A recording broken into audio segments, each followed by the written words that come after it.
Hello and welcome to the 14th episode of the PS Premier Podcast. I'm your host, James Smith, and today I'm joined by Dory. Hi, my name is Dory. I go by she, her pronouns. You can find me on Twitter at declare192. And Mitch. Hello, I am Mitch, and you can find me on Twitter at MitchUp1012. And Seb. I'm Sebastian. You can follow me at LittleSeb93. Great. So Seb, what have you been playing recently? I've been playing Need for Speed Payback. I got through most of it. I'm on the last chapter, but it was starting to get really hard, and the game overall is pretty mediocre. It just wasn't really clicking with me. So which part specifically gets hard? Because for me, it was the off-road races. Yeah, the off-road were the races. Ones I hate. The off-road races are horrendous. Like, it's so hard to control, especially in the last chapter. It's like way too hard for me. Definitely. It took me like 20 tries on a lot of them. Half of them took me like ridiculous amount of tries, and after a while, I'm like, I'm just done. I can't do this anymore. I got other games to play. Yeah, so, those were definitely my least favorites, but I think it was worth it. It was worth getting through those to do the drift challenges and that sort of thing. Personally, yeah, but my problem with the game mainly is that it's too much going from point A to point B. Like every mission is literally you gotta drive across the map, unless you have even the fast travel is not that great because sometimes it's not even close and you still gotta drive. And then I hate when there's like a bunch of curvy roads. They make you go all the way up a mountain or something to get to a point, and I guess because I like racing games, it's not a big thing for me because I'm sort of playing the game for the experience of driving. So a lot of the time I won't even fast travel. I'll just, I'll drive from point A to the mission. Yeah, I mean, don't get me wrong. The racing games are not my thing, but at the same time, I can tell when there's a good one and a bad one. I'm sure. I think the newer Need for Speeds have been a lot better than this one because I know this one doesn't have the best reputation. So it's not. It's one of the poorly received ones. Because sure. I can enjoy any genre, so yeah, it's good. I mean, in general, I think the series is not as good as it used to be. Mm-hmm. I honestly thought Payback wasn't as bad as people thought. It's alright. But anyway, it's like a 6 out of 10 for me. If I had it, sure. Anything else you've been playing? Or? I'm halfway through Vampire. I'll have the platinum by next week. The platinum's not that hard. As long as you're smart with your saves, you can save. You put it in the cloud, and then you save over your save to do the other part, so it doesn't cancel out your trophy. So do you usually play all the PS Plus games when they come out? Yeah, I would say yes, but the thing is, I might dabble in them. I'll put it that way. Like Vampire, I was already gonna play in the. I didn't plan on playing Need for Speed. I just figured, hey. I mean, I haven't played a racing game in a while. Let me see how it is.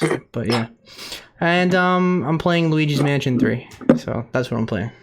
Has the combat in Vampire gotten any better?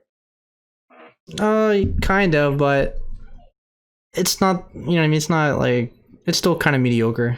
The story stuff's better than the combat. Sure.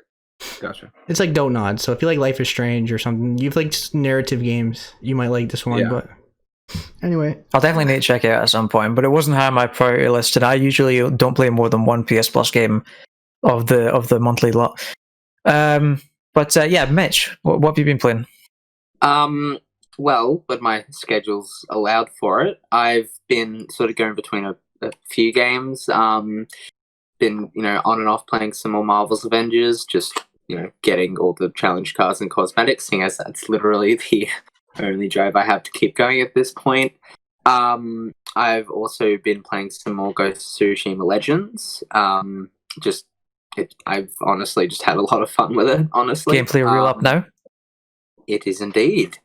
And also I've kind of booted up the old Xbox One S and gone back to playing some Gears 5 multiplayer for a bit. We don't allow Xbox on this podcast. So. Yeah. But I will say though, I think the latest Xbox UI is looking pretty fantastic. It took them basically an entire console generation to get it, but I think they've got it. I've never liked the Xbox UI this generation, but I sold my Xbox One S. And I didn't get a chance to see the new... No, because I didn't get a chance to see the new UI. Like, I sold it to make money for PS5, but...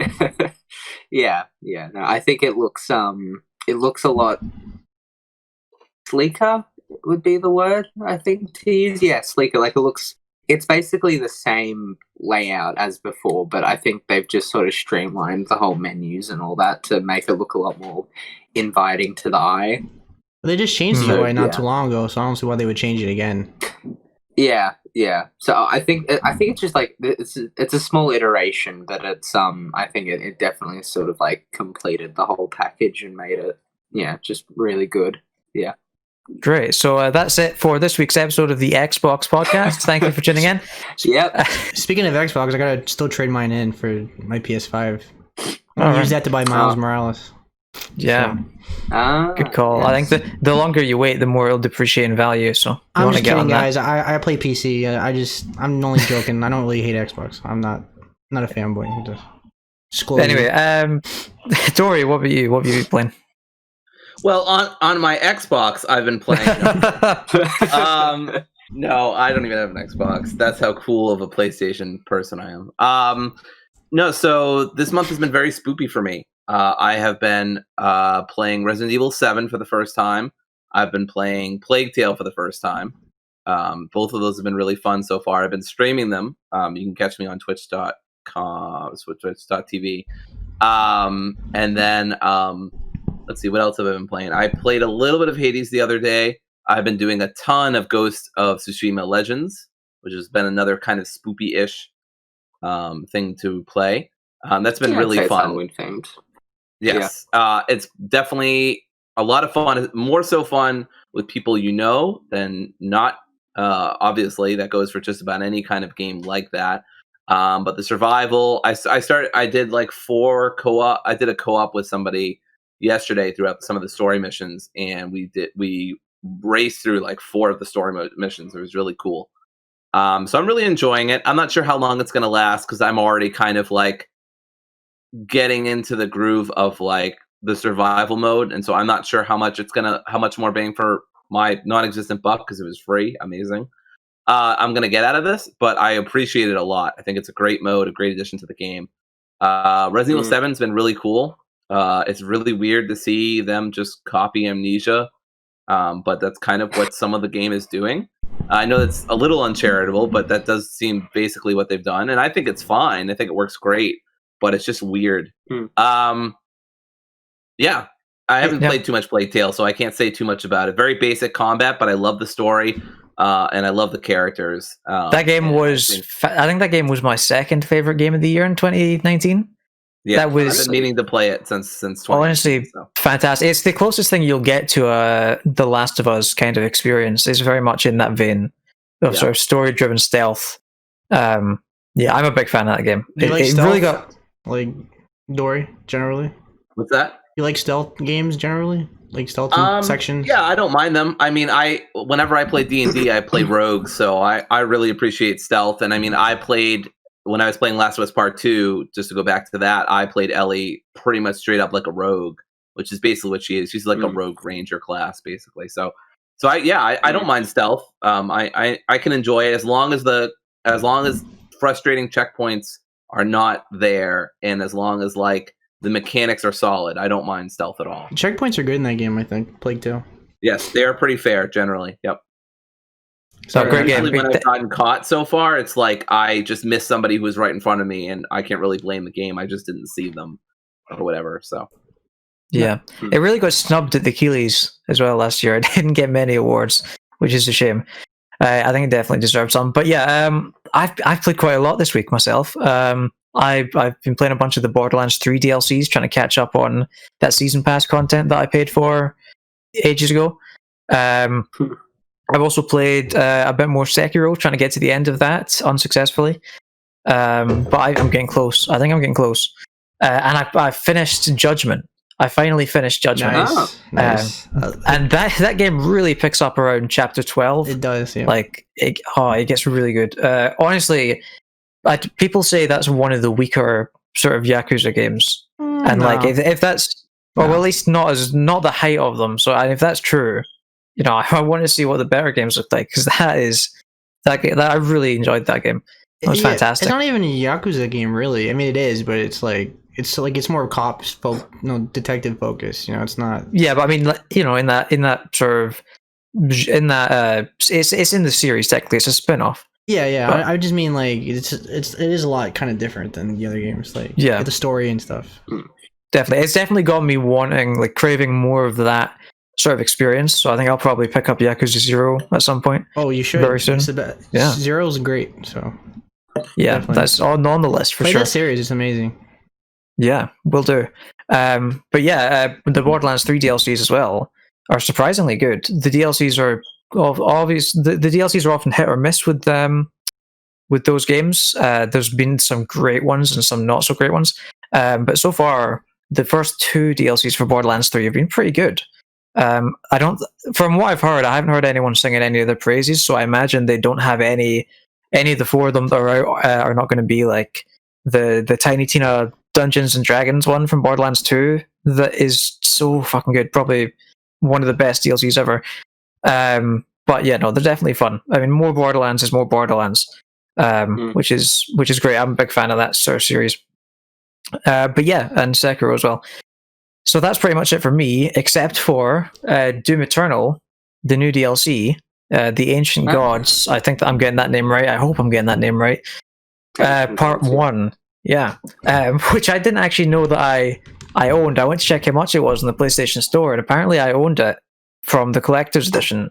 So yeah, I don't remember putting in a code for a season pass, but there you go. It's a lot of fun. Yeah, it's a lot of fun. It's more Doom. It's more, what I like about it is it's more story. I know this is maybe not a popular opinion, but I was a big fan of how they sort of went more into the lore in Doom Eternal than they did in the first Doom, because that universe is really interesting, and it's kind of like that John Wick thing, which I mentioned in my review, where it's like the first one is all about the action, but then in the second one they really sort of dive into the universe and everything, and the world building. Yeah. And I think, sorry, I was going to say, hot take. I only think the Doom like storyline got good in Eternal. Like the lore that was in Doom 2016 was like fine, but it's like I never have expected it to actually get interesting and good. With like, because I mean, Eternal completely blew the lid open, and it did a great job. I gotta say, for myself, I found Eternal eternally boring in terms of its incredibly long audio logs and logs that you have to read tons of. I never got into that. I didn't. Also, to be fair, I had never played a Doom game before. So please don't hurt me. But I never played a Doom game before. That was my first one, so I didn't really care about the lore. I was there for the ripping and tearing. Shame. And I know. I was there for the ripping and tearing, and I did not care about these hideously long text logs and audio logs that are about this dude I don't know and I don't care. I just know that he's strong and he can kick demons' ass, and that's all I care about. From that perspective, then, like, what did you think about the cutscenes and stuff? Because they're a lot more invasive. Yes, they're very confusing. I didn't really understand what was happening. I mean, not like I could pick up on the basics of what was going on, but they kept mentioning these groups I had no idea what was, and this and that. I understand I probably should have played 2016 first, and I wanted to, actually. I did have it on my Steam library, but I never got around to it, and then Doom Eternal came out, and it was for the PS4, and I'm like, well, I've always wanted to play a Doom game, so here we go. I still had a lot of fun, by the way. I still think the combat is really great. I don't like the overblown lore, and I hate one of the penultimate bosses. James, you probably know which one I mean. It's the one that makes everything lava and fire. I hate that boss so much. I mean, this is the first one to really focus on the story. I mean, the story's always been just kill demons, like, since the beginning. So there's never been a hardcore lore or anything like that. I mean, Doom 3 had like a fairly consistent story. Although Doom 3 was more like a horror game, wasn't it? Like, nobody liked Doom 3. I didn't play Doom 3, but nobody liked Doom 3. I mean, it has its fans, but yeah. I'm generally not one to sort of stop and read, logs and that sort of thing in games. But in Eternal, I, on a whim, I guess, decided to to do that, and I read pretty much everything that I picked up because it's really incredibly well written. But I do like that they cater for both, where you can still ignore that stuff and rip and tear if you like, which is, I mean, equally a valid way to play.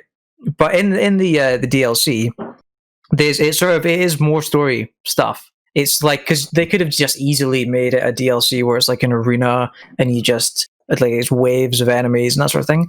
But I'd like that it's a lot more like it's to the same quality that the main game is. It's sort of it's there's a lot of story packed into even the first couple of missions, which is all I've played at the moment, and it feels really sort of big and expansive. What I will say though is that there are a lot of waves of enemies. Like I was in one area just a minute ago before we started recording here, and I thought that the sort of area was coming to a close. I thought I'd almost killed all the enemies, and turns out I was only like halfway through all the enemies that were going to spawn. Like they throw a lot of stuff at you, and it gets quite difficult at times. I mean, because the base game got very difficult towards the end. But this DLC gets quite difficult. Maybe not that difficult, but it gets quite difficult towards the beginning as well. And they've added a sort of new mechanic, which is you can go underwater now. You can swim. They had one level, I think, in the main game that had underwater stuff, but that wasn't exactly good, or what I'd call good. So. Oh, they did have some underwater stuff, right? You are. Yeah. Okay, never mind. I must have been forgetting about that. But besides that, they've got some new enemy types, like this wee sentry turret thing that's like a wee eyeball that pops up and shoots at you, and you have to shoot it. But if you aim at it too long, it disappears. It's kind of like whack-a-mole. It's a little annoying. I'm not sure how I feel about that. And they have a lot more marauders. So if you don't like marauders, then you might not like this DLC because they've got a lot more of those, and sometimes they've even got them 2 at a time. So that's a big no. That's a no for me, dog. Bethesda just lost a sale from me. I didn't mind the marauders. I thought they better not hire you. I thought the marauders were challenging, but I quite liked them. I thought they were challenging in a good way. To be fair, Seb, they did put that in the trailer. It was the stinger at the end where they said that they would have marauders. That was the selling point of the trailer for some. For some people. Yeah. No. Not me. I've been meaning to play it again on PlayStation because I played it on PC. I want to see how the PlayStation one looks. And it's half off right now. Yeah, I imagine it's one of those games that's better on PC because it's sort of a Twitch shooter, but it plays perfectly fine on PS4. Yeah. Yeah, I kind of want it on my. I want it on my trophy list. I want a record of me playing it on my account. So I imagine there's some tough trophies on there. Yeah, nope. It's coming on PS5. I think it's a free upgrade, so I might dabble on. I might play it when it comes out on PS5. Not bad. That's pretty much all I have on the DLC. You guys haven't played it, have you? None of you guys? No. I will ask though, to keep it as spoiler-free as possible. Does it take place after the story, or is it just kind of like its own thing? It does take place after the story, but it feels.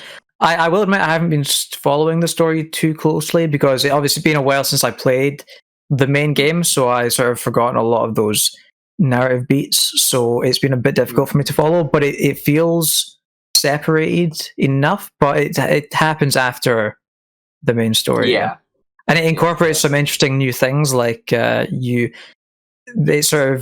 this you're not in your big ship in the sky anymore. I can't remember, what do they call that? I can't remember. The Fortress of Doom. You're not there anymore. You're in the UAC base with all the guys. The guys that are scared of you, the humans. Yeah. Okay, so that's a new hub. Okay. Yeah, that's a sort of it feels like that's a new hub. I've only been there once so far, but yeah, pretty much. Okay. But yeah, I'm excited to keep playing it. It's a lot of fun so far. So yeah. Other than that, we put out a poll again on Twitter, and this was relating to something that we talked about last week, the new PS5 UI. I asked what people thought of it, and 63% of people thought that it looks awesome. which is big numbers. People like it. 19% of people said it looks meh, and 19% of people said it makes them want a Burger King. I almost voted for that. Yeah, I did vote for that because I haven't really looked at the UI too much. But yeah, nobody said terrible. That's interesting. Nobody said it was terrible. That's right. So I guess it's a crowd pleaser, that one. I voted awesome personally. I voted that was meh. I'm okay with it. It's fine. I'm not a big systems person, so it doesn't really impress me or anything, but it's cool. It's fine. Neither here nor there, yeah. Yeah. Okay. Yeah. Well, that's what we think of that. Next up, we have a rapid fire round with a bunch of smaller news that we're not going to talk about in depth. I'm just going to gun through it. So the media got some PS5s delivered today. We didn't because we didn't ask for one, but also because Sony doesn't love us. So we're real sad about that. Sony probably doesn't even know we exist, to be honest. That's true. We are as crushing as that is. I mean, matter of fact, we are factually the most dedicated and loyal PlayStation players in the world. That's right. We only spent 2 minutes talking about Xbox as opposed to the whole time. Yeah, you're disqualified. Yeah. You said as soon as you said Gears on the podcast, Sony's like, nope. Yeah, that's why damn it, Mitch. That's why they didn't send us one. Damn it. I messed it up, guys. Damn it. Jim Sony's gonna. Oh no, Mark Sony's gonna come over to my house and take pictures of your ears in your sleep. I mean, you ruined it for us, man. I'm excited, but I'm not like dying. Like a lot of people are like jealous and stuff. I'm like, I don't feel as hyped as I was for the PS4. But it's because I'm older now. I don't get the same. You already have it pre-ordered and secured. Yeah, I get it at the 12th. You're in your late 20s, dude. Calm down. Yeah. But going in this generation, I'm not like giddy like I was. Like, I don't know what the reason is. It's just I guess. I think it's probably just because of how interconnected both current and next gen are. Yeah. Because there's no true, as far as I'm besides Godfall, I'd say there's no true next gen game. I'd say that's completely exclusive to current gen. Yeah. Don't get me wrong. I'm excited. I'm just not like. I can wait another 2 weeks. 3 weeks. I think the only thing I'm giddy for is Miles Morales. So I'm near giddy levels for that, and that's especially the new stuff we saw today. I don't. Yeah. We'll get into that. Maybe. We'll get to that. Yeah. Will we? I don't know. I don't know if we will get to that. But we might as well just mention that now quickly because it's pretty quick. It's only like a minute. Yeah. I mean, basically, J. Jonah Jameson was Santa Claus, and yeah. Oh, really? Oh, I missed this one. I thought we were talking about the ones with the text and that stuff. Oh, that too. Well, we are getting to that, yeah. Oh, okay. Okay, so we which I've just seen on the list here. My mistake. No worries. So we can talk about the Santa thing then, but this was supposed to be a rapid fire round. Never mind. Okay, let's go rapidly. Kojima Productions has confirmed that they're working on, and get this, a game. Big shock. Big shock, right? Probably a horror game. Nobody saw it coming. Hopefully, we're all just gobsmacked. Can't believe it. They haven't said anything. They've said they're working on. They said they're working on something. They haven't said what it is. No, nothing. They only said that to because they need to hire people.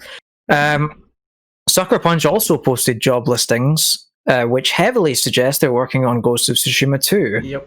Another shocker. Yep. It said feudal. Feudal. I can't say the word. Japan. So. Feudal.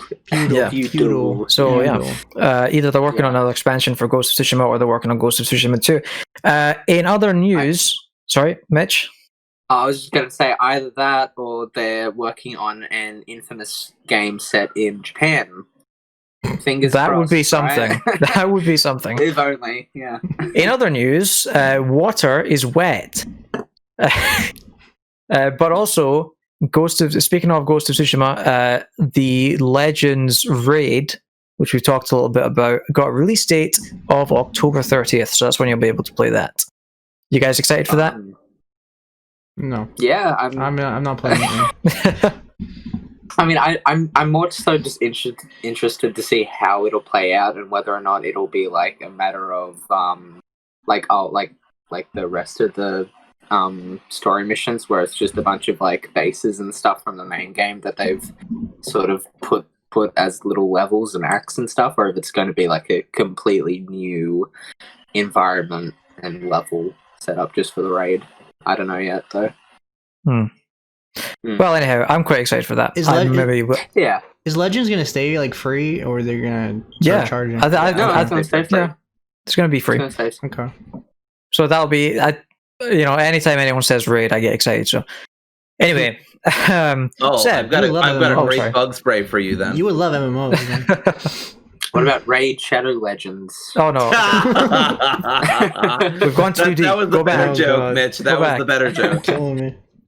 All right, so Seb, who put unskippable ads into their game this week? The only company that could be worse than EA, which is 2K. And yes, that's right. So 2K put unskippable ads in NBA 2K21 in the pre-game loading screens. This is according to Stiviver. I don't know if I'm saying that right. Some news outlet. So what they've said, this is a quote from their article.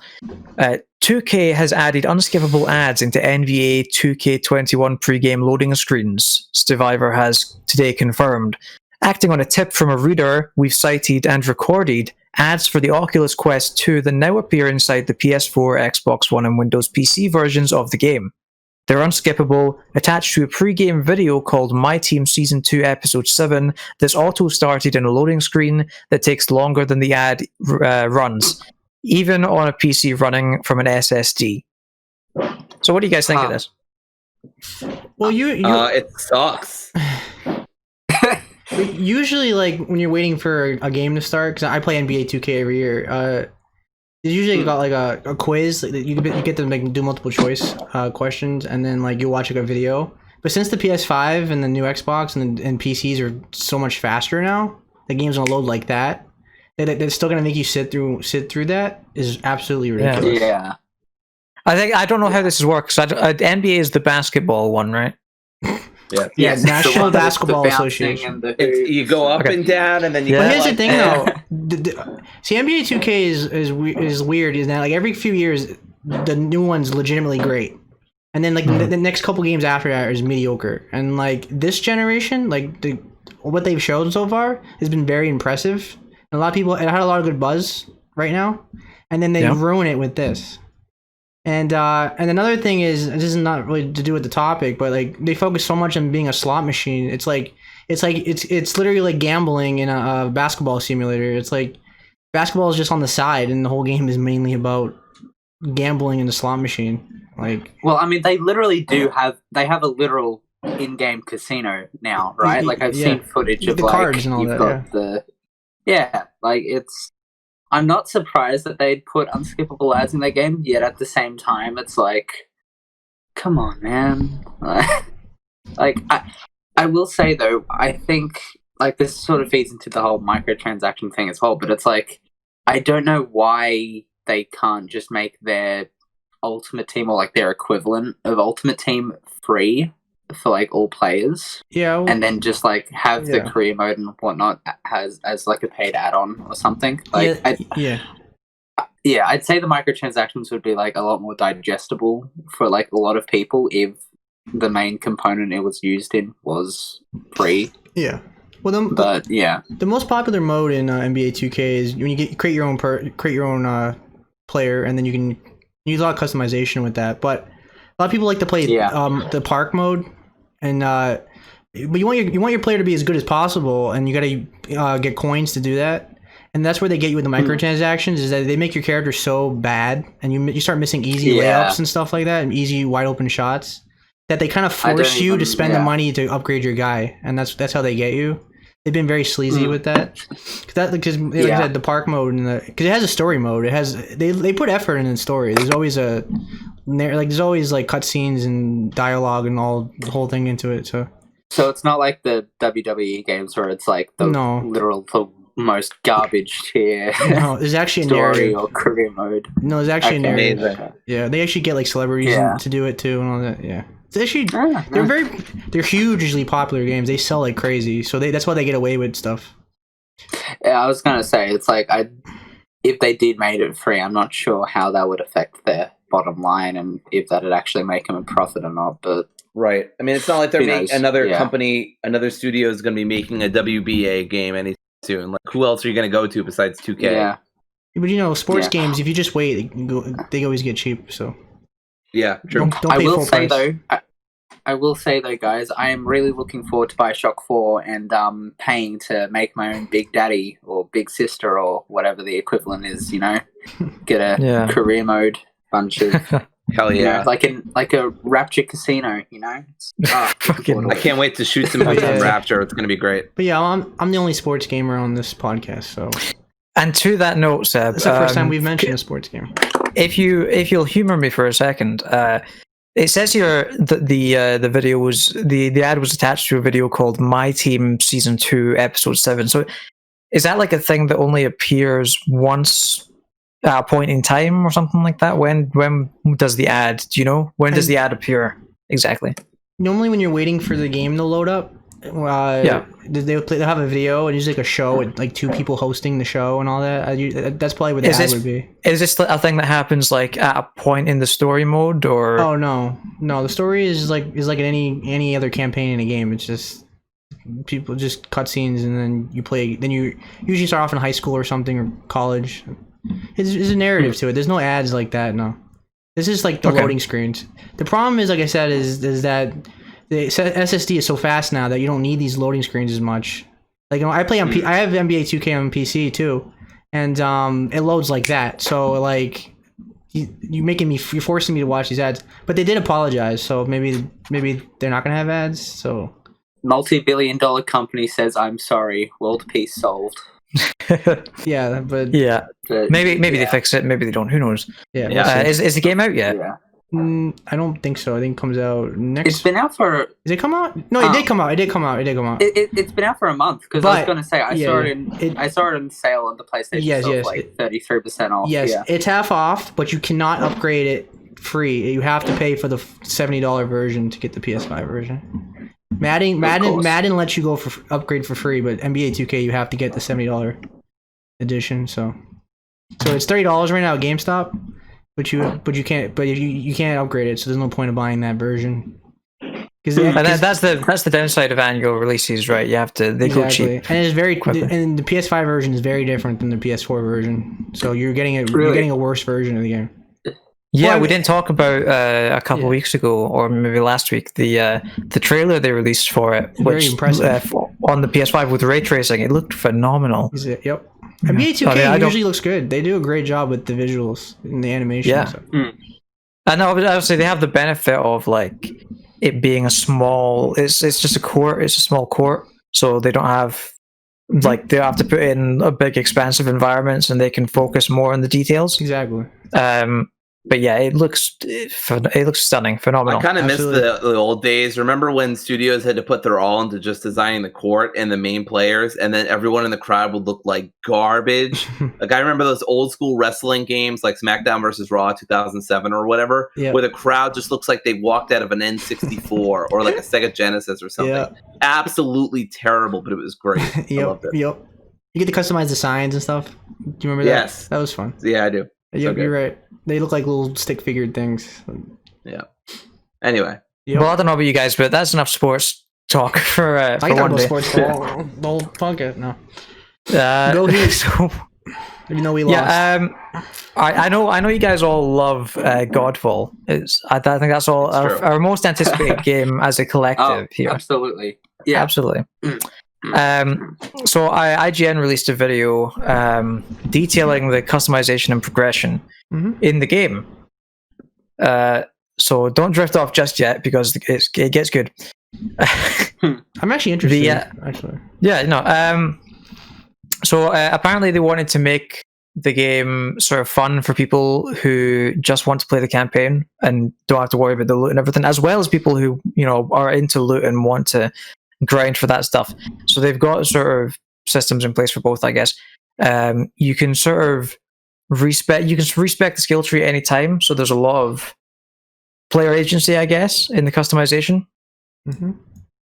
And to the other point as well, they wanted to avoid having players sort of stop and read skill descriptions in the skill tree every 2 levels or so, because apparently that's not what Godfall is about, is what they said. So, there's a lot of sort of stuff like that. They don't want to force players too heavily to do activities to unlock the content that they want, or like activities they don't like. Because you know how in Destiny, I don't know if you guys have played Destiny, but like if you want to sort of, if there's like a gun that you want to get and there's a challenge you have to do for it, you have to go through, you have to, play X amount of Gambit or whatever mode it is, and it's often a nightmare because it's often a mode that you hate or some kind of challenge that gets you to do something you don't want to do. Whenever it gets me to play Crucible, I die inside. Yeah. So apparently that's not what they're doing in Godfall. Apparently they want to, they're going to go in a different direction with that. They didn't give too many details on that either. And apparently you can upgrade weapon levels and rarity. Yeah. It I think, like, from watching the video, it looked in many ways like, I mean, the combat's very, God of War-esque. But I think, weirdly enough, in a lot of ways, it kind of reminded me of Assassin's Creed Odyssey. Like, I think just the way that the UI is designed and how all the weapons look in the menus and all that, and some of the, like, the upgrade paths and all that, it's very reminiscent to that game, which, I mean, I don't, mind at all because, as overbloated Odyssey is, I still have a lot of fun with it. And I gotta say, I think these past couple weeks with like all the gameplay and stuff, Godfall's kind of starting to get me back in. It's lured me back in. So for better or worse, I'd say. I don't know. Yeah, I'm definitely. Go ahead. I'm interested to see how it pans out. I want to see if it turns out good or not, because it's definitely, it still looks a little dull to me. But I could see it being fun. All the new footage looks very impressive. Yeah, it looks like either a very low-end 8 or like a very solid 7 out of 10. It screams 7 to me. Like, I got a feeling it's going to be a 70 on Metacritic. Personally, like a 70 or like mid to high 60 or something, yeah. Yeah, because any other year, if it wasn't a launch game on a new console, it might kind of go by the wayside, possibly. Yeah, most likely. I can't say that any of these details make me more excited for the game, but I hope it leads to a better game for those who want to play it. Looters aren't usually my thing. I mean, Borderlands, I think, was the biggest exception. And the Marvel's Avengers demo just remind me why I don't like these games. I mean, well, Marvel's Avengers isn't exactly the best example to go off of. So, yeah. Like, I mean, even after playing 30 plus hours, I honestly, I kind of finally hit the revelations. Like, they didn't even need a loot system at all.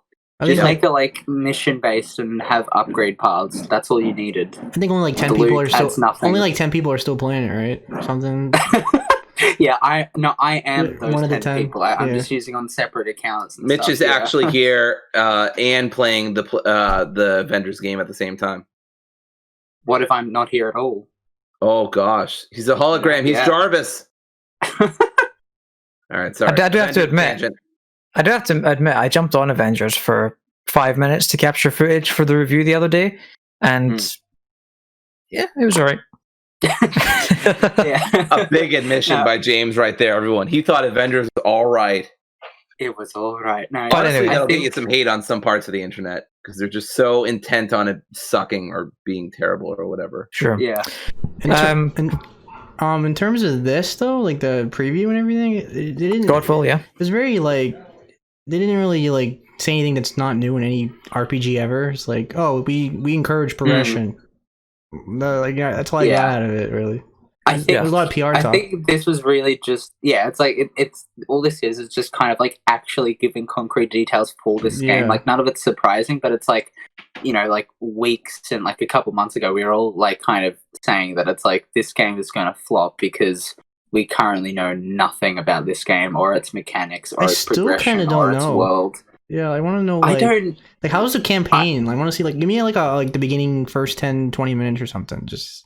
Well, I mean, I think like you've got footage from like Japanese YouTubers and stuff with like the opening level, but I don't know if it's like going to be like Avengers, where it's like mission based, or if it's open world, or if it's something in between. Like I still don't know. We're like 3 weeks away. You know what I mean? Yeah. So it seems like this and Miles Morales, they're like, I mean, at least with Miles Morales, it's like that's going to be a surefire hit either way. Yeah. But with Godfall, I think it keeping all of its information close to the chest could easily blow up in their face. Yeah. I don't know though. Yeah. We'll see, I guess. It's a game I'm waiting on. Just I want to see the reviews before I do anything else. I also want to see. Exactly. I would want to see that price drop before I go anywhere near it. Yeah, $70 is very steep for that game. Yeah. Give me that PS Plus freebie, especially for right. I'd try it for a PS Plus. I'd absolutely try it. Yeah. Yeah. $10 for that game. That seems appropriate. Singing with praise. Like $30 would be fair. All right. Yeah. No, I know I'm being overly harsh, but yeah, $30. Yeah. 49. Well, anyway, I don't know. Do you guys have anything more to add on that? Nope. May the gods fall. No. May the gods fall. Right. Indeed. I hope that's the last line of the game, and then it just cuts to black. Just so amazing. No post game. Just that would instantly make it a 10 out of 10. Absolutely. Any thoughts up to that point would be invalid. So, any of you guys like Serious Sam? Not really. No? Of the series. Okay, this will probably be quite a quick one then. So Devolver Digital has acquired the developer of Serious Sam, Croteam, who they've worked with a lot on the Serious Sam games, and the Talos Principle is another game they've made. I didn't know they did that one. So talented studio. So it makes sense for this to be an acquisition. I'm surprised to see Devolver acquiring studios. That didn't seem like their shtick. I'm the other way around. I'm surprised that they haven't acquired them already, because I just kind of naturally assumed that they're publishing them, so like they have some close relationship. Like maybe not necessarily acquiring, but yeah, I just kind of automatically assumed that they had been, like a subdivision of Devolver, but no, I mean, like, from what I've seen of Serious Sam 4, it doesn't look that amazing. Like it very much looks like a game that came out in the mid-2000s, for better or worse for some people. It got extra average reviews. So. It got 68 on Metacritic. Is Serious Sam 4 on PS4? Not yet. No. On PC. Oh, well, we can't talk about it then. It's coming out. So moving on next year. Yeah, but they are very PC focused. It's a very PC franchise. Yeah. But still, big industry news, I guess. I mean, it's gonna be on PlayStation, so next year. So. Yeah, and Devolver makes good stuff. Devolver publishes good stuff, I should say. But yeah, sure, it makes sense. We're happy for them, etc. So on that thing we were talking about earlier about Miles Morales, we can finally get to the PlayStation stuff. There was this weird thing they did on Twitter. They might still be doing it. I don't know. This weird, this series of tweets that they've done where they have Miles texting people. And the reason I wanted to bring this up, this is not a big topic or anything, but the reason I wanted to bring it up was because the first one they did was him texting Peter Parker, right? And up until this point, I've sort of Peter's new face has sort of grown on me, and I've been okay with it. But then I saw his picture. Yeah. I saw his picture in this Twitter thing, and it's like he's giving Miles like life advice and stuff, like a mentor. And that's the dynamic. I know that's the dynamic, but like that does not fit with his face because he looks the same age as Miles. It's like, and you're sitting here telling this guy, how old is, like, I'd say, because Miles was like 15 in the first game, right? And this takes place a year after, so he'd be like 16, 17. Yeah. Like, I mean, it's either a matter of Peter looks like just right for 23 and Miles looks too old for 16, or something in between, or like, I don't know, like it's based on too young, and Miles looks appropriately aged to me. He looks like a high schooler. For Miles, I assumed he was 19, 20. based on what he looked like in the first game? 18, 20. I think he's a high schooler. Well, yeah, he's a high schooler.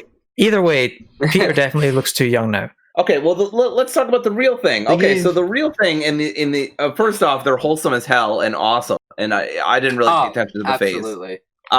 face. So a couple things that should be noted is that in these and click off now if you don't want to hear about this, but in one of them you have Betty Brant and Brock, obviously also known as Venom, as photographer for one of the pictures that gets cited, and then in another, when he's going through his contacts on the PlayStation's page, you can see that his uncle, who is also known as, I can't remember his name, but he's in Spider-Verse. Spider-Verse, yeah. I can't remember his name, but anyway, Aaron Davis, right? Well, it's Uncle Aaron, and I can't remember his alter ego. Yeah, Aaron Davis. Yeah, the Prowler. Yeah. The Prowler, exactly. And so he is in Miles's contacts, which obviously they're not dropping just randomly. So I thought those two things were lore-wise very interesting. But the texts between him and his mom are just so wholesome, so good. It's, you can argue it's corny or whatever, or that like a games media is trying too hard to be relevant. But like this is how people talk. Like, and I honestly laughed out loud when I saw the "This is fine" meme that one of them redid or something like that. I think that was in one of these, and it was super funny. It was super funny. Yeah, I think. Oh, that was something else. But yeah. Oh, I was going to say like two things. Out of the text conversations, the little animated GIFs and memes and stuff they had were easily took the cake as the best part of those things. I really hope PlayStation releases them officially.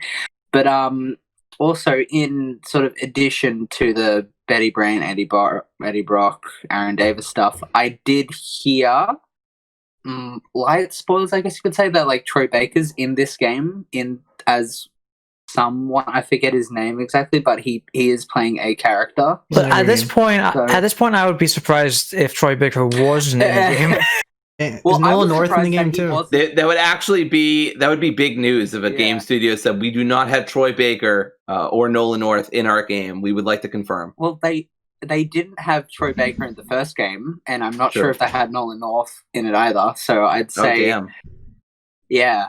So I'd say that'd be like the thing where it's like, oh, they don't have Troy Baker, now they do.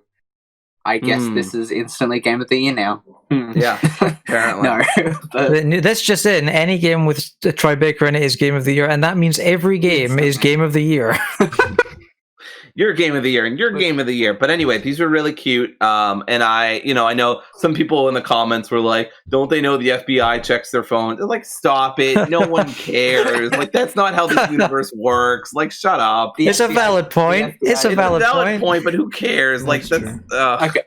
So missing. Do you want to know the one thing that did really bug me though? Sure. Bug you? Who puts full stops in their text messages? I do. Unless they're like, I do. No, but like if you send like a one sentence text, I do. Do you? Really? Occasionally. Well, I do like 50% of the time. Depends how I'm feeling. Okay, you passed the test. There you go. Because I am grammatically correct. I suppose. Okay. I'm a writer, Mitch. But anyway, Game Informer has this big story about Miles, and they've been showing off some gameplay and stuff, and it's just makes me so hyped. I'm so excited for mid-November. I'm just gonna devour that game. I can't decide if I'm gonna stream it or not, I'm gonna especially after today's footage. Oof.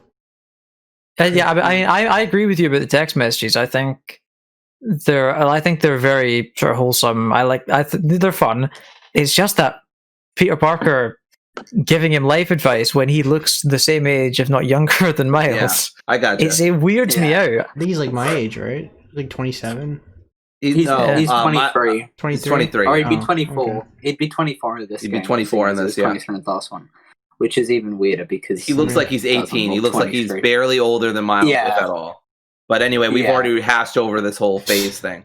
But if you saw the footage today, Miles punches the rhino through this ground, and like the whole ground collapses, and you can see all the particles and everything. It's so well done, and you can literally Miles is swinging through the mall, and you can see Peter like swinging and catching people while you're doing it. It's so awesome. I was like, oh my god, this is so cool. Yeah, That sort of reminds me of a mission in the first game where you're playing as MJ and you're going through the train station. Yeah, and the best ones, that was a good mission, but like you've got Spider-Man. One of the best MJ missions. Yeah, but you've got Spider-Man sort of above you taking guys out. But if you look up, you can sort of see him just like hanging there, like his model is so. No, you don't see him hanging there. Sorry, he disappears. He just if you because you can order him to take people out, right? And if you tell him to take somebody out and then look up, you'll see him appear out of thin air and then come down and take him out. It's go up and then disappear. It's that stealth tech he's got, James. You just don't understand. It's stealth tech. That was. I wonder. I do wonder if they're going to fix it for the remaster though, seeing as like PS5 does have more memory and stuff. Because I'd guess that was a memory issue. I imagine it was more of a gameplay sort of issue, because you'd have to, if you wanted to have him animated up there, every time you told him to attack somebody, you'd have to have him, run over and then swing down. You'd have to have, because that would, and then it would take longer. So I imagine it was a gameplay thing. My only thing about this, I'm watching the footage again, and it's like this looks very next gen, and it's like. I wonder how the PS4 version runs. Yeah. Because, is it going to hold it back? I don't think so, but I think the PS4 version is still going to be as good, but, like, this gameplay looks very PS5, very next-gen. Like, things I don't think that the PS4 can do these kind of things. But I guess it can if it's going to be on there, but... My worst fear is that there's going to be, like... Days Gone levels of frame rate issues and technical issues and stuff. Yeah, because with Miles Morales, because the way Spider-Man's swinging, like why he's swinging at the same time, like it looks like a Disney World ride. It's like that's SSD right there. That's I don't know. The PS5 is gonna sound like a jet engine. I think. That, so. I wouldn't be surprised if they just like have the graphics be like the exact same like level of quality as PS4, like for Miles Morales on the PS4. Like I don't see them upgrading it. Like maybe it's like some small modification stuff, but like there definitely won't be any like ray tracing or like all the added detail with the PS5's. Because there's a lot of ray tracing in this game. They said there's gonna be a lot of ray tracing in the snow and the ice and the streets and all that. There's gonna be reflections everywhere. So yeah. Which I'm excited for once I finally get a PS5, but November 12th. Let's go. I saw a gif of I saw a gif of Miles walking into a what looked like a convenience store. Yep. And he opened the door, the glass door, and the reflections all moved around and everything, and changed it. And all man. You probably won't get that in the PS4 version. Yeah. That's probably definitely not. Definitely not. Yeah. No. But it looks fantastic. As long as it's not like Black Ops 3 levels of bad with like the last gen version, then I think we should be good. You should. I'm sure Insomniac is gonna do a fine job. I don't think it's gonna be a bad porter. But I do think obviously the PS5 version is the essential superior version. But obviously not everybody can buy a console right now, so which is And what also doesn't look good, James. What does not look good, Dory?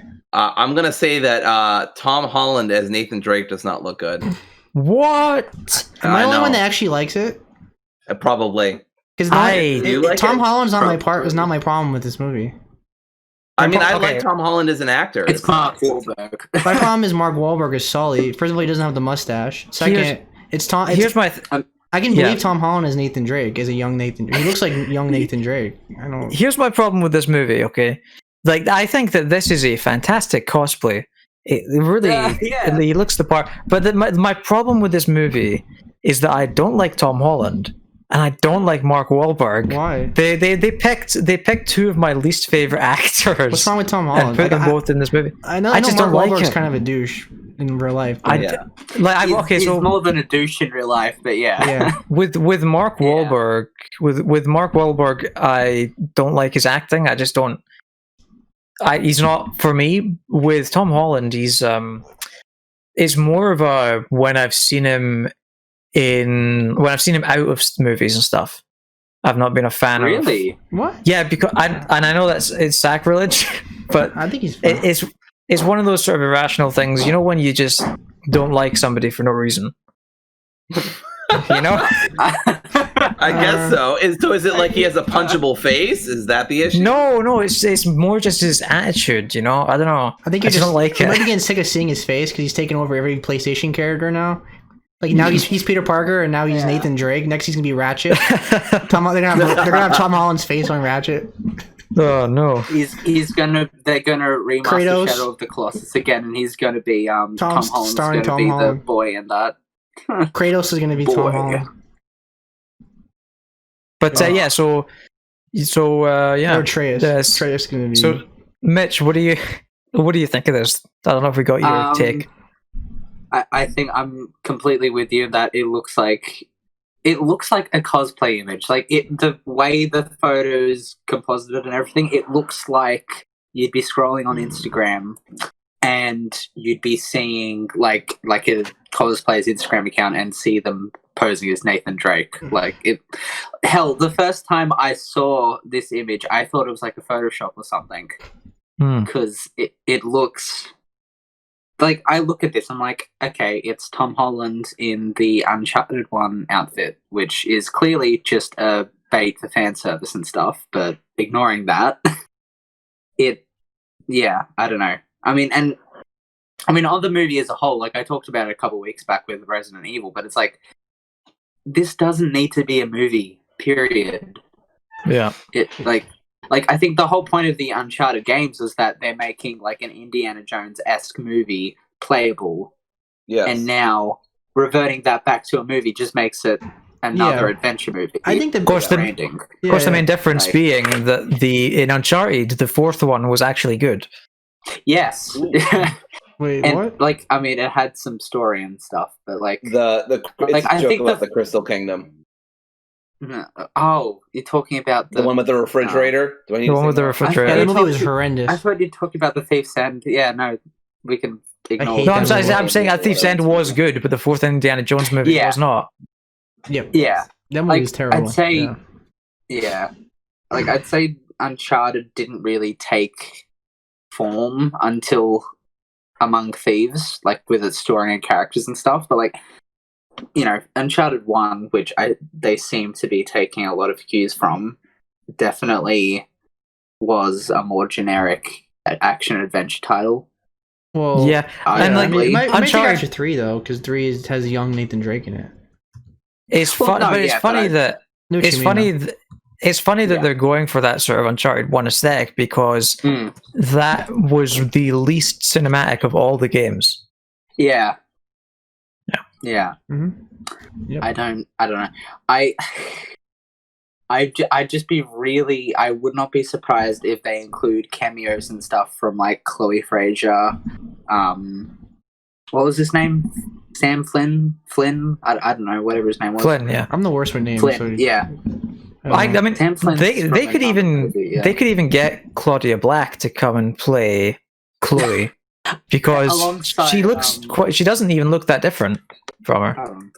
Yeah. Maybe a bit older, but I was going to say alongside Tom Holland, it would look a bit. Yeah, it definitely look odd. Claudia Black alongside Tom Holland. True. Okay. Well, the solution is simple: recast Tom Holland.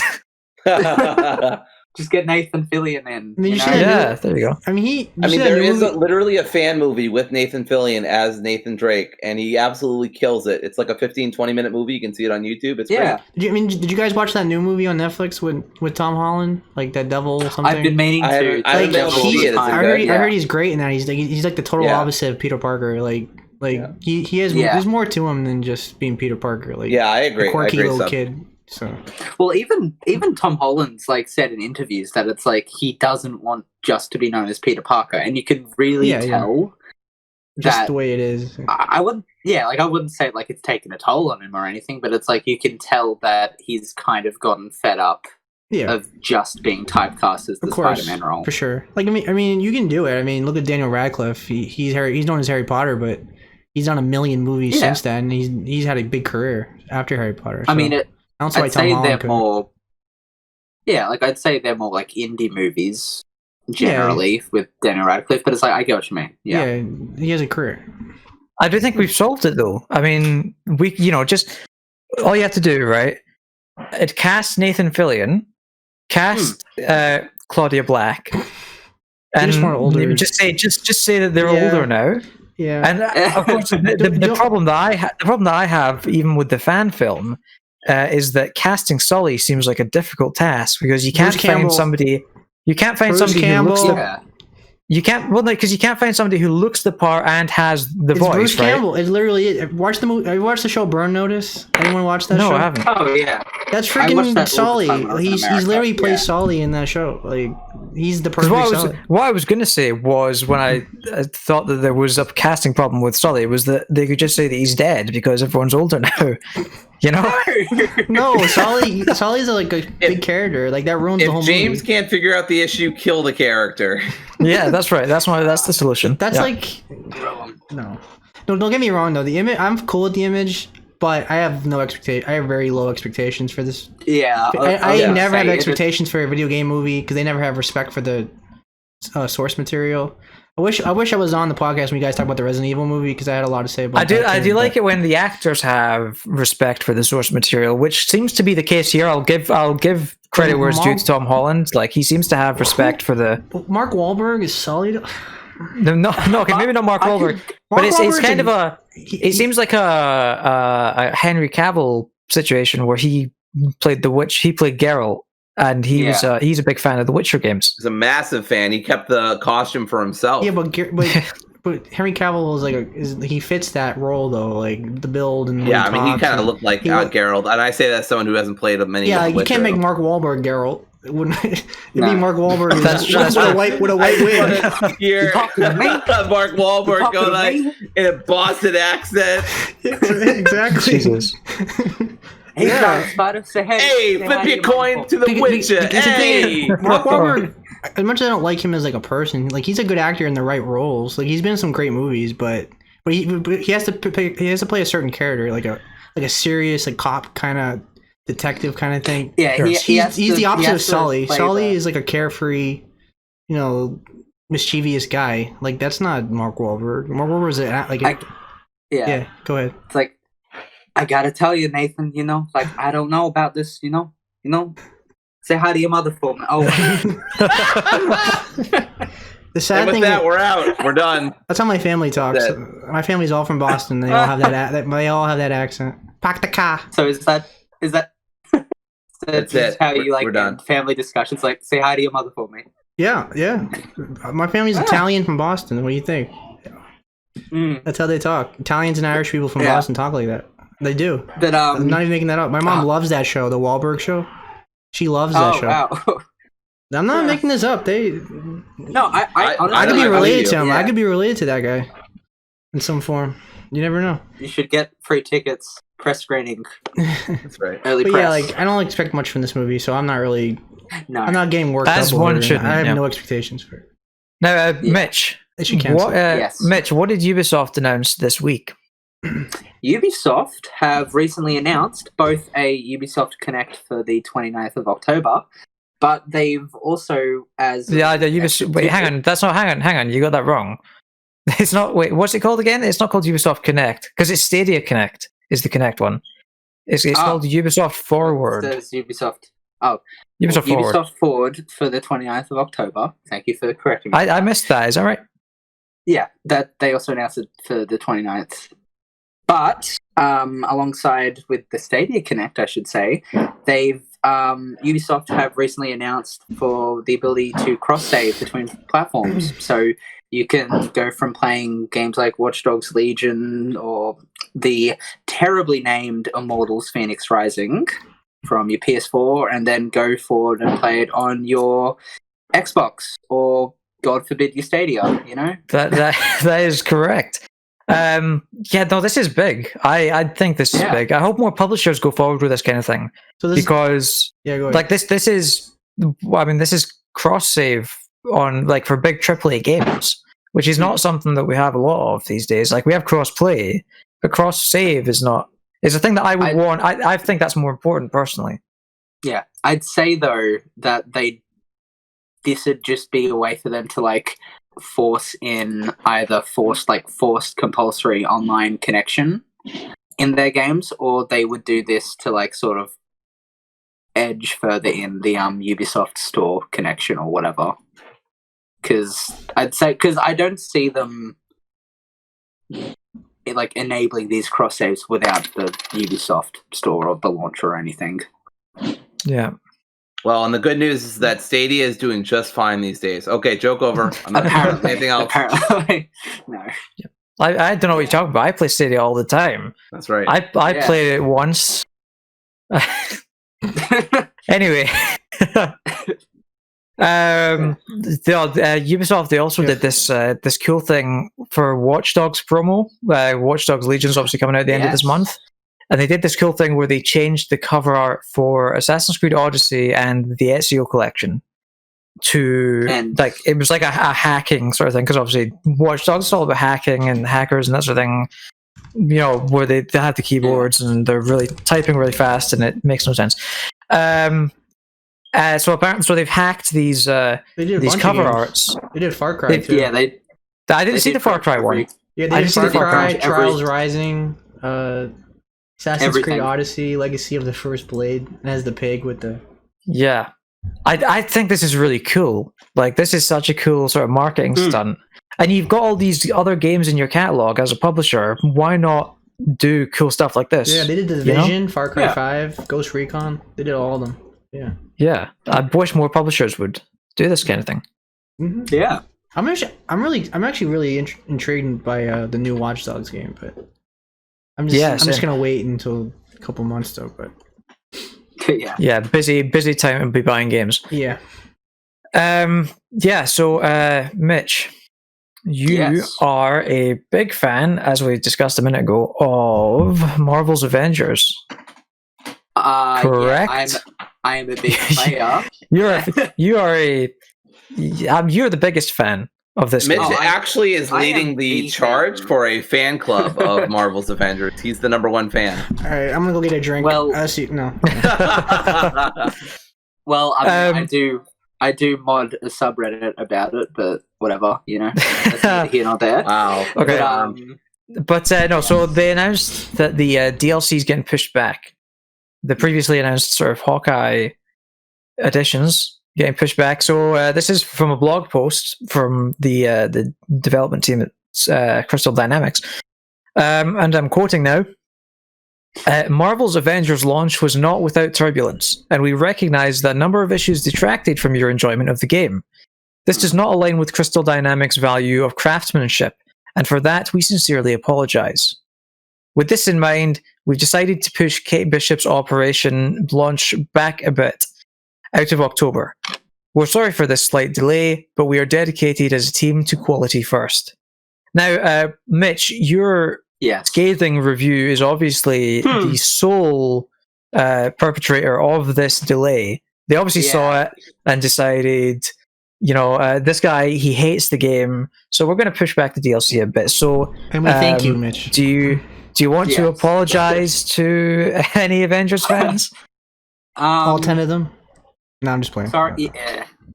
Sorry, not sorry for being one of the haters and the cool kids for having some minute but very fair criticisms of your game, which what was the score, man? Have been 6.5. I gave it 6.5. I agree with that. Oh my god! Scathing. Listen, of any Avengers fans listening, if I were you, I'd get your pitchforks. This is my address, Well, the campaign. I thought the campaign was good. I just thought everything besides the campaign was mediocre. Yeah, I think the campaign was really good, and then the post game is just kill robots. A bunch of repetitive. Yeah, it's robots. Yeah, kill robots. More robots. It's fun, but only when you have really small fodder enemies. Yeah, I mean, it's weird, but it's only games like Destiny 2 and The Division 2 have actually figured out that the only way to make enemies fun to fight in your looter game is to give them very small health pools instead of just artificially inflating them for no reason. The thing is, I don't want to go on a tangent, but what we really needed was an Ultimate Alliance kind of game where you can play as a bunch of Marvel characters in that third-person style. And you could have had all different bosses and all these unique levels and stuff. I have good news for you. because they recently released Marvel's Ultimate Alliance 3, and you can buy that on Nintendo Switch. I did. I beat it. Except it is very average. But yes. I beat all three. I beat all three of them. But it doesn't have to be Ultimate Alliance. But I'm just saying you could have done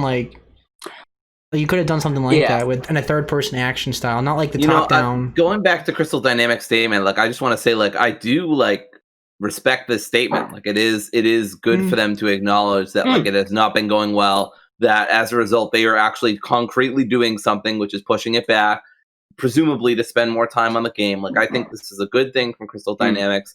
I don't know necessarily that the game reflects their need for craftsmanship to begin with, but that's another thing. Yeah, I mean, it feels like they rushed the game out. I mean, the one patch was like 2,000 bugs they fixed or something like that. They literally fixed the whole game. 1,000 bugs, yeah, whatever. Yeah. So they rushed that. They rushed that game out.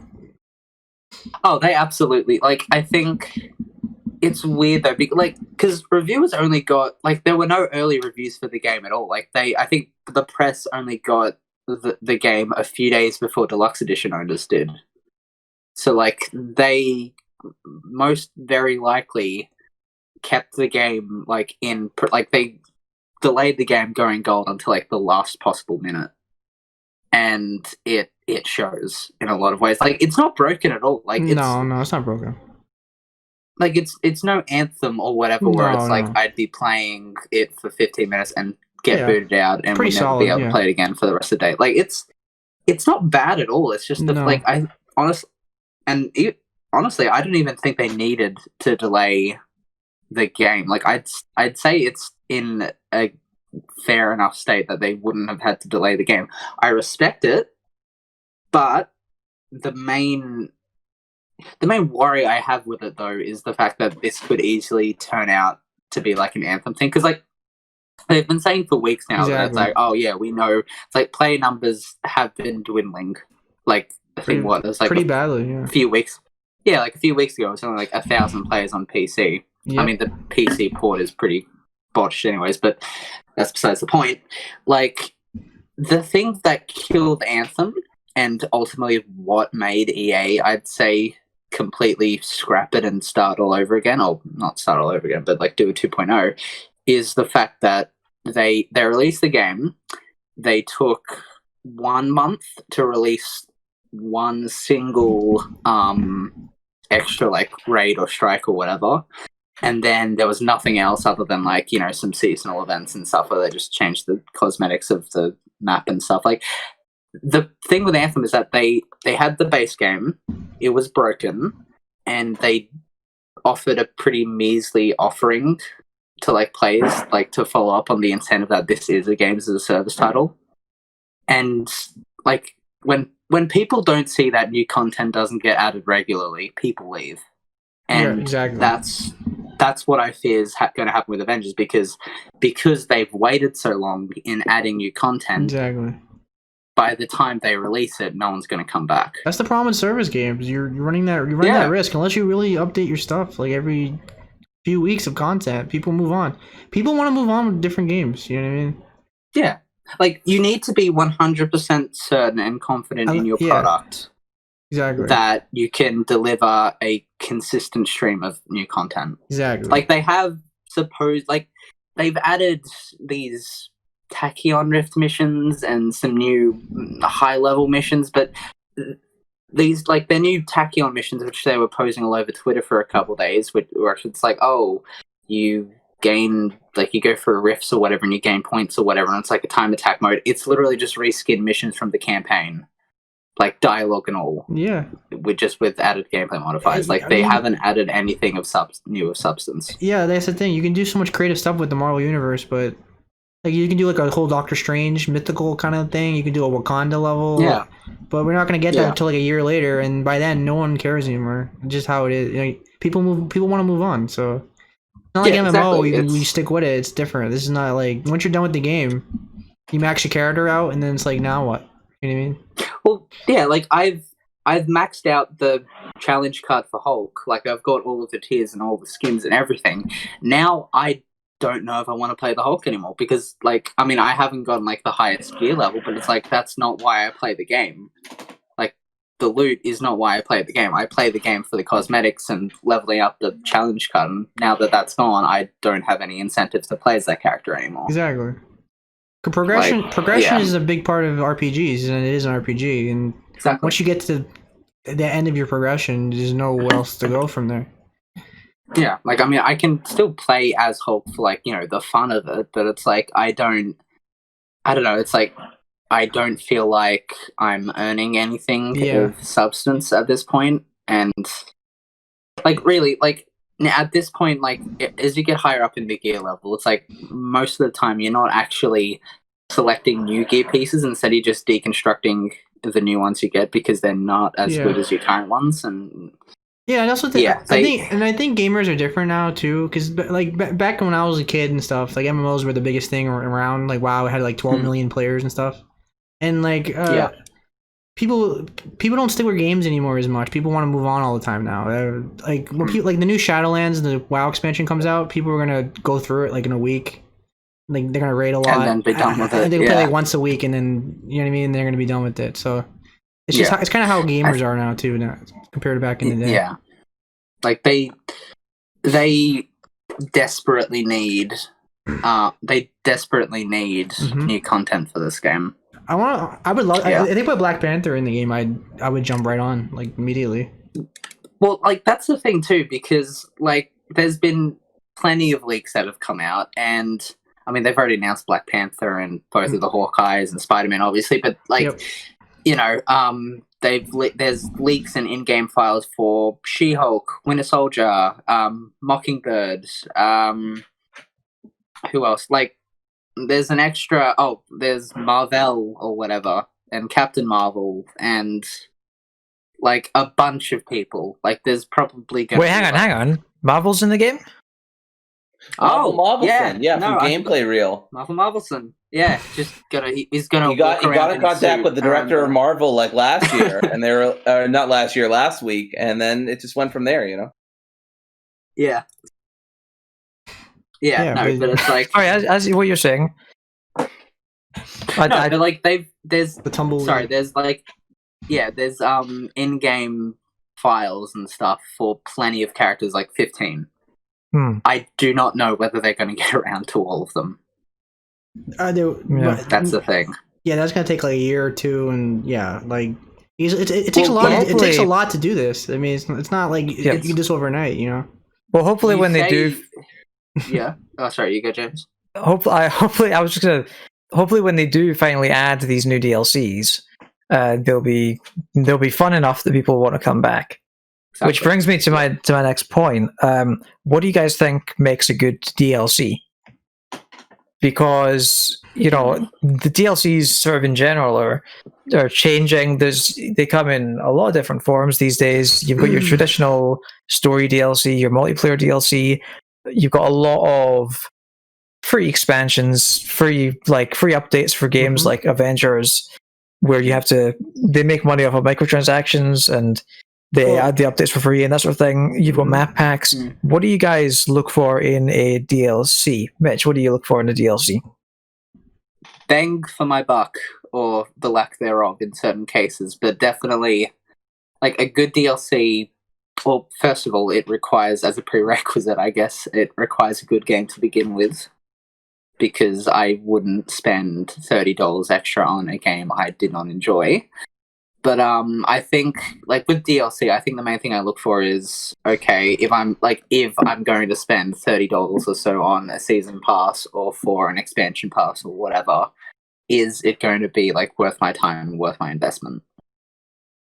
That's really the main thing I look for. But like besides good content, of course, I think more so, weirdly enough, more so than like base games, it's more about the money investment for me, I guess.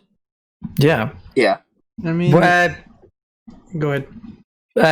Dory, what do you usually buy season passes? I don't usually go out of my way to do season passes. What I'll do is I will buy individual DLC, and then if I like the first one and I feel confident that I'm going to like everything there, I might get the season pass, but I'm very hesitant to ever buy season passes. Well, I usually even if the I usually the game is Whoops. Sorry. Go ahead. Most of the time, I usually, unless it's like I get it with a collector's edition, most of the time I won't buy a season pass when the game comes out, because there's no point in paying for something that hasn't come out yet. You don't know if it's going to be any good. So I'll usually wait for all the DLCs to come out, and then if they end up good, then if I'm still interested in them, I'll buy the season pass then, because then you're still getting a discount. You're just without the risk. Or you get the Game of the Year edition. Right. Yeah. Which is usually the better thing to do. Go ahead. I was going to say, like, the funny thing too, though, is that, like, most of the games that have that still use a season pass model, like your Ubisoft titles, basically, most of the DLC content they put out is shit. Yeah. Like, it's like, I don't think I've ever heard or seen like a Ubisoft game season pass DLC that people have legitimately praised and gone, this is real good. You know, like, I think I don't know. The best way to tackle this question is think of like the worst DLC. Like, what, like, can you guys give examples of like DLC that absolutely was horrendous, like that, like so greedy or so shitty? That's a tough one, because I wouldn't have. I don't generally buy DLCs that are good. One of the first things I would say. All right, go ahead, Dory. Yeah, I was just gonna say, Arkham Knight, those 30-minute DLC things that they expected you to pay like $20 for or whatever, that had like 30 minutes of content or an hour at most, and they weren't even story-based content; they were just character packs. Seems so excessive and greedy to me. I'm sure those are not the worst offenders. That's just what came to my mind. Yeah, like, I will say, episode Gladio for Final Fantasy 15. In general, the DLCs for Final Fantasy 15 were very good. I liked them, but I think I remember thinking that the first one, episode Gladio, was a little bit short on content for the price. Yeah, I mean, one example that always comes to mind is usually one of the worst ones. What the people notoriously know is the horse armor in Oblivion. You guys ever play Elder Scrolls Oblivion? Yeah, it was like $3 or $2, like something like that. Like you put armor on your horse. It's like $3. Like, why? And that thing's been mocked for 15 years now. But yeah, like that kind of DLC where it's like completely pointless. Like, why would you pay money for that? Like, I mean, that might as well be microtransactions, right? Exactly. That's the pre. Yeah, that's when that was one of the bad signs that we're heading in that direction. Yeah. If a DLC is like 30 to 40 hours, I'd rather it be its own game. Like, one thing I like about Lost Legacy was it really wasn't an Uncharted 4 DLC. It felt like its own game and it had its own story and characters. You know what I mean? I mean, it started out as a DLC, right? And then, like, but it didn't feel like it at all. As Naughty Dog goes, it just blew up to be so big that it became its own thing. Like, I mean, what was the other game that had the exact, like, Halo 3 ODST? Like, that was the same premise basically. Yep. But I think, like, I mean, and both of those games had their own, you know, seminally shorter campaigns paired with the base game's multiplayer. Yeah, and as long as you make those games only like $30-$40, no problem with that. As long as it's not full price. Yeah. Silksong is another example of that thing where it was supposed to be a DLC, and then it sort of got so much more expensive that they had to make it into a separate game. The interesting thing with Silksong is that, which is obviously the Hollow Knight sequel now, is that they're giving it away. I think they're giving it away to backers for free or something like that, which is nuts. Like, Hollow Knight already is criminally cheap. Like, if you buy Hollow Knight, like at the £10 regular price point, that's not on a sale. £10 for that game. Yep. If you buy it at that price point, you should go to jail, because that's too cheap. For that game, it's usually like $7 on sale. I will say, I recently reviewed Peril on Gorgon for Outer Worlds, and I thought that was a really solid DLC. Like, it added around, you could probably squeeze about 7 to 8 hours off of that DLC, and that's really good. And the DLC was only $15. And you know, I know not everybody sees hours to content to dollars, right? That's not a one-to-one relationship at all, because what if every single hour sucks, or the first 4 hours are bad, but the second 4 hours, you know, I get it. But for me, it was pretty much 8 hours of solid Outer Worlds, right? Like what you're saying, James, with the Doom Eternal DLC, is like, this was just more Outer Worlds, and it expanded the lore, but not in such a way that you needed to play it otherwise you wouldn't be able to do the story. Right. But it still took place like within the story in a meaningful way. You still got to see all those characters again. You got some new weapons. Like it felt like a lot of effort had been put in, but not so much that it needed its own game.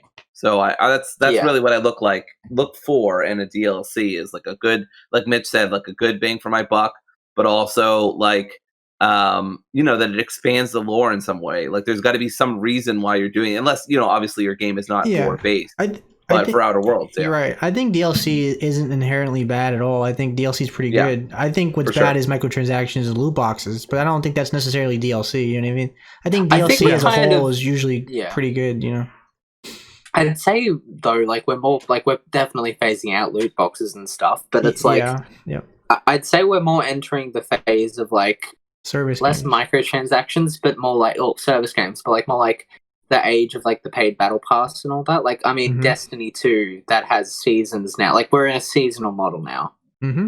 Like with our battle passes, and which I mean, on paper, it's like a really smart way to monetize the progression of your game because your people are paying to play more, or like to have more incentive to play and get more rewards. You're right. And like it's completely dependent on the consumer, whether or not they get their bang for their buck. Right. And at the risk of getting too much into talking about microtransactions and everything, I will say, like, I don't think microtransactions are inherently bad. Obviously, it varies. Stuff like loot boxes and battle passes can be not good. But I think more games should just do what Titanfall 2 did, and have those are good microtransactions.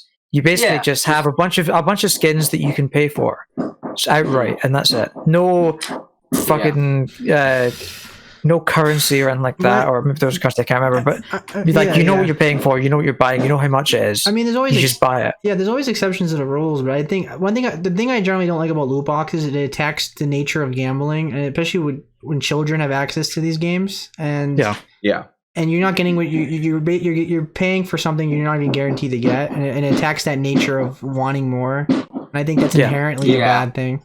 It exploits people's desire to gamble and desire to get what they want, and so I think that's why it's inherently bad. But microtransactions is not always a bad thing either. Like I generally don't have a problem with anything cosmetic. It's up to you if you want to pay $3 for a color or whatever, as long as it's not like absurd. You know what I mean? As long as they're very reasonable. Yeah.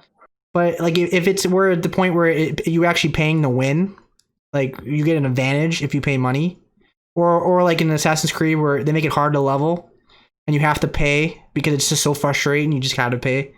Then it exploits that. Then I have a problem. So generally, it's one of those. It depends on the game thing, but generally, most of these companies can't handle it right. Yeah, like I think for example, like Genshin Impact is like a great example of a free-to-play game that has microtransactions, but people have said pretty widely that they can get away with playing for 40 hours without needing to touch the microtransactions at all. So that is a game where I don't mind if there are microtransactions because A, it's free, and B, you don't feel pressured to pay at all. And when you do, like you've already sunk 40 hours in. I mean, at that point, you should probably give the developer a couple bucks, right? Yeah, and it's not a big deal. It's also part of the industry because like I'm 27, so I grew up a lot of these games like subscription model. They don't really have a subscription model anymore. I played every MMO on the face of the earth. So back then it was like $15 a month, $10 a month.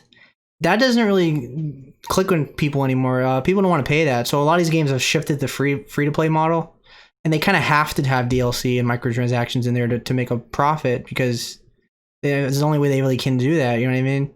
But then that leads into what we've been saying. So it's kind of part of the industry too. It's kind of inevitable too. So, but in terms of regular full fat DLC, what do you guys?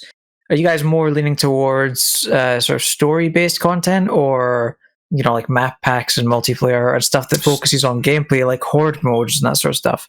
Generally, I prefer like a DLC, to be a story. It could be like an extra chapter, like what Doom's doing. I think, right? I think that's generally what I'm looking for.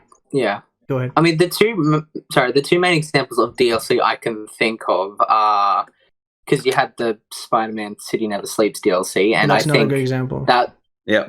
yeah, it's like that's a great example of post-campaign content that both expanded the story and it added a lot of great extra tidbits of lore and story and character building, but it in many ways I'd say perfectly treads the line between having some great some great extra tidbits for the players, but it's not what I would call essential. No. You can go in, you can play the base game of Spider-Man PS4 and still go into Miles Morales, and you won't be lost. No, I have a good example. The Fallout 3. Have you guys ever played Fallout 3? Nope. No. Really? Sorry. Right. Well, Fallout 3 has great DLC. One has aliens. They go on a mothership, and the other one you go oh wow, you go in a artificial world in the Cold War and things like that. So it has all these unique different things you can do in the game. You know what I mean? So there's one where you're in a slave and you have to you kind of have to go undercover and things like that. Yeah, I think one of the best examples of DLC is good DLC. Go ahead. One of the best examples of DLC is Left Behind, right? That is an excellent. Yeah. It expands the story. It gives you another chance to control Ellie. It gives you more backstory. It fills in a gap, right? It actually serves a narrative purpose both within itself and within the story without feeling essential. It feels important, but it doesn't feel essential. It strikes that balance really well. That is one of the best DLCs I think I've ever played. I will say though, I don't think I would have picked up Left Behind unless it was bundled in with the remastered collection. Because what was it unless it was $10 or something, I probably wouldn't have gone out and bought Left Behind, because I played it I only played it for the first time just before Part 2 came out, and I got through it in 2 hours. Yeah, on the easy. Hard difficulty. It's easy. If you're a speedrunner, you can do it in 5 minutes. Yeah. I didn't play it until the PS4 version came out. Exactly. I wouldn't have, not necessarily not recommended it, but I wouldn't have thought of buying it unless it was bundled in with the remastered collection.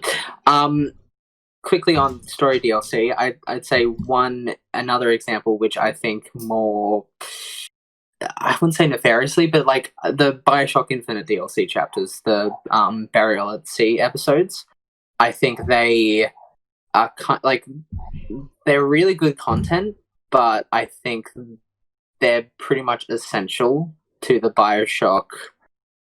If you are invested in the BioShock story and all that, you kind of have to play Burial at Sea, and I'm because what I'd say both of them together would be $30, and I'd say paying $60, then an extra $30 on top of that just to get the full experience. The full experience, which mind you, completely detracts from the entire series. But anyways, I don't know how I feel about the Infinite DLC. Well, I like Skyrim. Here's my problem.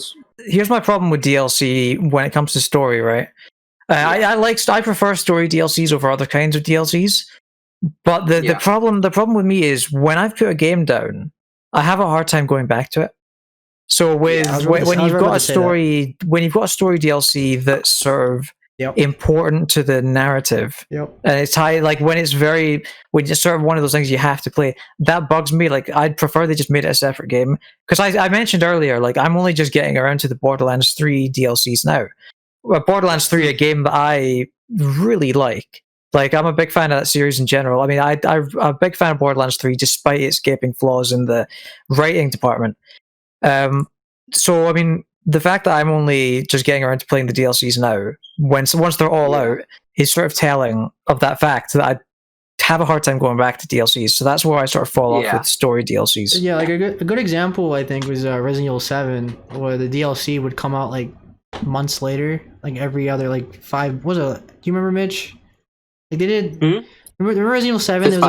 There's a bunch of Resident Evil 7. There was a bunch of DLC that came out. Don't tell me too much about it. I'm not even gonna tell you the story. Well, it's not story DLC. No. No, okay. One of them is. I think the one with the brother with Chris in it, its own story. There's the free DLC, and then you have the sister and the brother. Evelyn. Is it Evelyn or no? It's not Evelyn. No, who's the woman on the phone that keeps? Oh, Zoe. Zoe. Zoe. It was Zoe. You have the sister. You have the paid Zoe DLC. Yep. And then you've also got like a paid prequel DLC called Sisters. Yeah. Yep. And then you've got the free DLC and with Chris. Like, with Chris. And it like, concludes the story. Tons.